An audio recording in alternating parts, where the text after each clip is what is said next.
चंद्रयान-3 ने भरी एक और बड़ी हुंकार। इसरो ने चालू किया इंजन और स्पेस को चीरते हुए चंद्रयान पहुंचा चांद के ऑर्बिट में। इसरो के इस ऐतिहासिक जीत पर नासा भी हुआ हैरान। चांद को मुट्ठी में करने से अब बस एक कदम दूर। दोस्तों, हमारा चंद्रयान-3 जैसे जैसे आगे बढ़ रहा है, ये एक नया इतिहास लगता जा रहा है। 5 अगस्त की शाम को जब हम और आप अपनी जिंदगी में मगन थे, तब इसरो के वैज्ञानिक ने एक नया कीर्तिमान बनाने की तैयारी की। जी हाँ, प्लान के मुताबिक शाम के करीब 7 बजे चंद्रयान अपना ट्रांसल्यूनर ऑर्बिट पूरा करके चांद के ऑर्बिट में प्रवेश करने वाला था, जिसे साइंस की भाषा में ल्यूनर ऑर्बिट इंसर्शन कहा जाता है। यह हमारे चंद्रयान-3 मिशन का एक बहुत अहम पल, एक बहुत मुश्किल पड़ाव था। इसरो के ग्राउंड स्टेशन में हर तरफ टेंशन का माहौल था, क्योंकि जरा सी चूक सालों की मेहनत को बर्बाद कर सकती थी।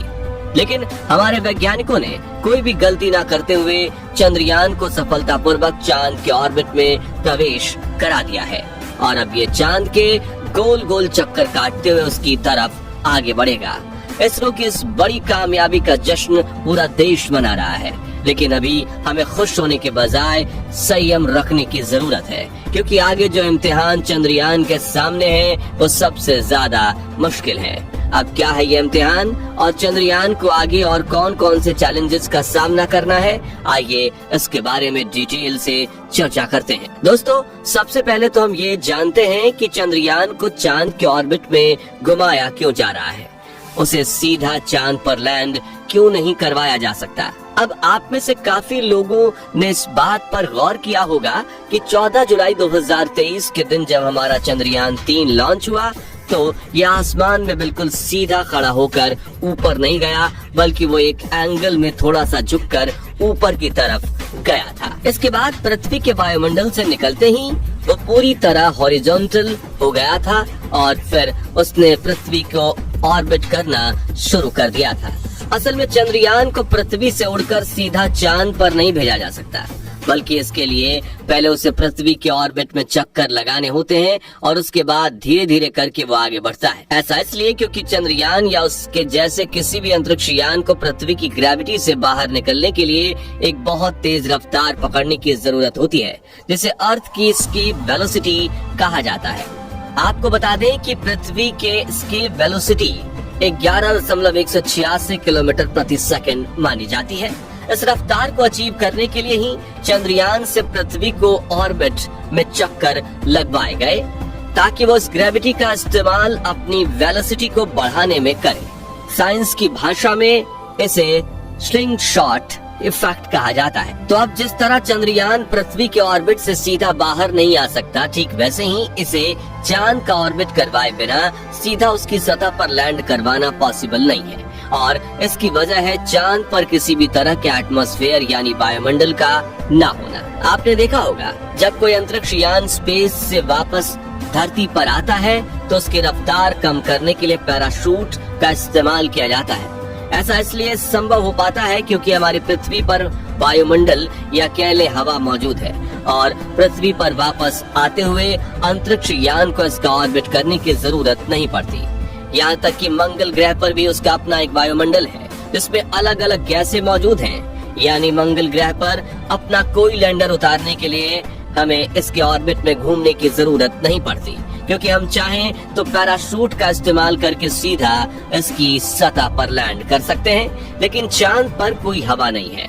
ऐसे में 40,000 किलोमीटर प्रति घंटे से भी ज्यादा तेज रफ्तार से आगे बढ़ रहे चंद्रयान अगर सीधा चांद की सतह की तरफ बढ़ गया, ये अपनी रफ्तार कम नहीं कर पाएगा, क्योंकि वायुमंडल ना होने के कारण ना तो यान की गति पर हवा का कोई प्रेशर पड़ेगा और ना ही पैराशूट से रफ्तार कम करना संभव होगा। साथ ही इतनी तेज रफ्तार को चंद्रयान में लगे रेट्रो बूस्टर्स भी काम नहीं कर पाएंगे और ये चांद की सतह पर क्रैश हो जाएगा। यही वजह है कि चंद्रयान को चांद के ऑर्बिट में प्रवेश करवाना इस मिशन की एक बहुत बड़ी कामयाबी है, और हमारे लिए ये बस कह देना जितना आसान है, इसरो के वैज्ञानिकों के लिए इसे सच में करना काफी मुश्किल। आप खुद सोचिए, हमारा चंद्रयान करीब 40,320 किलोमीटर प्रति घंटे की रफ्तार से आगे बढ़ रहा था और जिस ऑब्जेक्ट की तरफ ये आगे बढ़ रहा था वो भी एक जगह रुका नहीं बल्कि वो मूव कर रहा था, क्योंकि चांद लगातार पृथ्वी के चक्कर लगाता रहता है। ऐसे में इसरो के वैज्ञानिकों को बिल्कुल सही समय पर इसके इंजन को चालू करना था ताकि इसे एक बूस्ट मिले और ये उस धक्के से चांद के ऑर्बिट में स्थापित हो जाए। इस काम में 1 सेकंड की चूक भी बहुत भारी पड़ सकती थी, क्योंकि अगर चंद्रयान की दिशा चांद की तरफ थोड़ी ज्यादा मुड़ जाती तो ये बिना उसके ऑर्बिट में रुके सीधा चांद की तरफ आगे बढ़कर उसकी सतह पर क्रैश हो जाता, या फिर अगर इसे जरूरत से थोड़ा कम मोड़ा जाता तो ये चांद को छोड़कर हमेशा के लिए अंधेरे स्पेस में गुम हो जाता। दोनों ही कंडीशंस में मिशन का फेल होना तय था, लेकिन हमारे वैज्ञानिकों ने बिल्कुल सही समय पर सही मात्रा में सही दिशा में इसके इंजन को चालू किया, जिससे ये चांद की कक्षा में सफलतापूर्वक प्रवेश कर गया। अब आप में से काफी लोगों के मन में ये सवाल आ रहा होगा कि लाखों किलोमीटर दूर होते हुए भी इसरो के वैज्ञानिकों को कैसे पता चला कि अभी इस समय चंद्रयान अंतरिक्ष में किस जगह पर है और उन्हें किस समय इसे कौन सी दिशा में मोड़ना है। असल में दोस्तों, इसरो के ये काम अपने telemetry tracking and command network की मदद से होते हैं, जिसका काम इसरो के चंद्रयान और दूसरे स्पेस ऑब्जेक्ट्स को ट्रैक करना है। इसके लिए इसरो ने दुनिया भर में अलग अलग लोकेशंस पर अपने ये नेटवर्क फैलाए हैं, क्योंकि पृथ्वी अपनी धुरी पर लगातार घूम रही है और ऐसे में सिर्फ एक लोकेशन से चंद्रयान को ट्रैक कर पाना पॉसिबल नहीं है। यही वजह है कि दूसरे देशों की स्पेस एजेंसियां इस काम में इसरो की मदद करती हैं और बदले में जब इन स्पेस एजेंसियों के मिशन अंतरिक्ष में जाते हैं तो इसरो भी इन्हें यही सेम फैसिलिटी देता है। अब यहाँ तक तो हुई चंद्रयान के लूनर ऑर्बिट में प्रवेश करने की बात। चलिए अब इसके आगे के प्लान पर भी एक नजर डालते हैं और जानते हैं कि आगे इसे और कौन कौन से चैलेंजेस से गुजरना है। तो दोस्तों, इस समय चंद्रयान अंडाकार शेप में चांद के ऑर्बिट के चक्कर काट रहा है। ये बिल्कुल वैसा ही है जैसा इसने पृथ्वी से निकलने के दौरान उसके चक्कर काटे थे। बस फर्क सिर्फ इतना है कि इस बार इसका ऑर्बिट बड़ा होने के बजाय छोटा होता चला जाएगा और समय समय पर रेट्रो बूस्टर्स की मदद से इसकी गति भी कम की जाएगी। हर एक पूरे होते हुए ऑर्बिट के साथ चंद्रयान को चांद के अगले ऑर्बिट में भेजा जाएगा और इसके लिए इसरो के वैज्ञानिक को हर बार इसके इंजन को चालू करके इसकी गति को एक बूस्ट देना होगा, ताकि चंद्रयान को जरूरत के हिसाब से सही दिशा में मोड़कर अगली कक्षा में भेजा जा सके। इस तरह आगे बढ़ते हुए 16 अगस्त को चंद्रयान चांद की आखिरी कक्षा में पहुंचेगा, जिसका आकार 100x100 किलोमीटर होगा। यानी अंडाकार कक्षाओं को पार करते हुए चंद्रयान एक गोलाकार कक्षा में पहुंच जाएगा। यहीं पर 17 अगस्त के दिन इसका प्रपल्शन मॉड्यूल विक्रम लैंडर से अलग होगा और फिर इसके बाद आगे का सफर लैंडर अकेले ही तय करेगा। यहाँ नोट करने वाली बात यह है कि इसके आगे इसरो वैज्ञानिक इस पर कोई कंट्रोल नहीं करेंगे।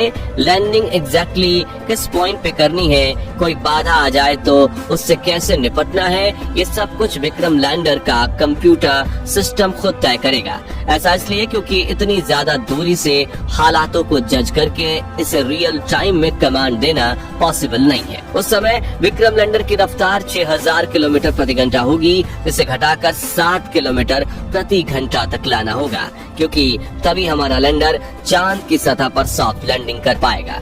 आपको बता दें कि हमारे चंद्रयान 2 का लैंडर इसी पॉइंट पर आकर क्रैश हुआ था, क्योंकि वो सही समय पर अपनी गति को कम नहीं कर पाया था। लेकिन इस बार अपनी गलतियों से सीखकर हमारे वैज्ञानिकों ने विक्रम लैंडर के कंप्यूटर सिस्टम को काफी एडवांस बनाया है और हमें उम्मीद है बस कुछ ही दिन के अंदर विक्रम लैंडर के पांव चांद की सतह को चूम रहे होंगे। अगर आप भी चाहते हैं कि हमारा चंद्रयान चांद पर सफलतापूर्वक लैंड करे तो कमेंट सेक्शन में इसरो की टीम को उत्साहित जरूर करें और वीडियो तो पसंद आया ही होगा तो जल्द से जल्द इसे लाइक और शेयर कर दीजिए। साथ ही ऐसे ही कमाल के वीडियोस देखते रहने के लिए हमारे चैनल को सब्सक्राइब और फेसबुक पेज को फॉलो जरूर करें।